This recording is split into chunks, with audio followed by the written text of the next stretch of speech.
ನಮಸ್ತೆ ಫ್ರೆಂಡ್ಸ್, ದೀಪಾಸ್ ಅಡುಗೆ ಕತೆಗೆ ನಿಮ್ಮೆಲ್ಲರಿಗೂ ಸ್ವಾಗತ. ನಾನಿವತ್ತು ಮ್ಯಾಂಗೋ ಶಿರಾ ಹೇಗೆ ಮಾಡೋದಂತ ಹೇಳ್ತಾ ಇದ್ದೀನಿ. ಬನ್ನಿ ನೋಡೋಣ.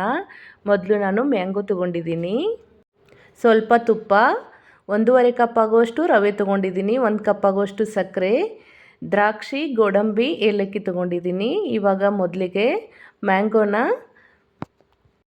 ಕಟ್ ಮಾಡಿ ಪಲ್ಪ್ನ ತಕ್ಕೊಳ್ಳೋಣ ಒಳಗಡೆದು. ನಾನು ಇದಕ್ಕೆ 2 ಮ್ಯಾಂಗೋ ತೊಗೊಂಡಿದ್ದೀನಿ.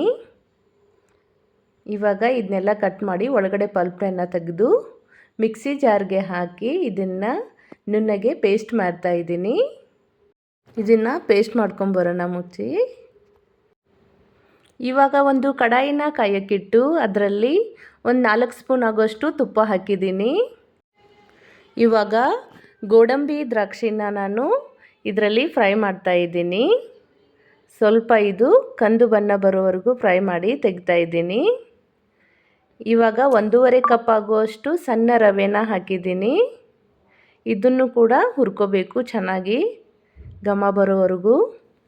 ಇನ್ನೊಂದು ಸ್ವಲ್ಪ ತುಪ್ಪ ಹಾಕ್ತಾ ಇದ್ದೀನಿ. ಹಾಕಿ ಇದು ಸ್ವಲ್ಪ ಕಲರ್ ಚೇಂಜ್ ಆಗೋವರೆಗೂ ಚೆನ್ನಾಗಿ ಹುರ್ಕೋಬೇಕು. ಈಗ ನಾನು 1.5 ಕಪ್ ರವೆಗೆ 3 ಕಪ್ ಆಗುವಷ್ಟು ನೀರನ್ನ ಕುದಿಯೋಕೆ ಇಡ್ತಾ ಇದ್ದೀನಿ. ರವೆನ ಚೆನ್ನಾಗಿ ಈಗ ಹುರಿದಿದೆ ನೋಡಿ, ಈ ಥರ ಆದರೆ ಸಾಕು. ಇವಾಗ ಮ್ಯಾಂಗೋ ಪ್ಯೂರಿನ ಇದರಲ್ಲಿ ಹಾಕ್ತಾ ಇದ್ದೀನಿ. ಹಾಕಿ ಚೆನ್ನಾಗಿ ಮಿಕ್ಸ್ ಮಾಡಬೇಕು. ಚೆನ್ನಾಗಿ ಮಿಕ್ಸ್ ಮಾಡಿ. ಇದ್ರ ಕಲರ್ ತುಂಬಾ ಚೆನ್ನಾಗಿ ಬರುತ್ತೆ ನೋಡಿ. ಯಾವುದೇ ನಾವು ಬೇರೆ ಫುಡ್ ಕಲರ್ದು ಏನೂ ಯೂಸ್ ಮಾಡಿಲ್ಲ, ಅದು ಮ್ಯಾಂಗೋದ ಕಲರ್ ಎಷ್ಟು ಚೆನ್ನಾಗಿ ಬಂದಿದೆ.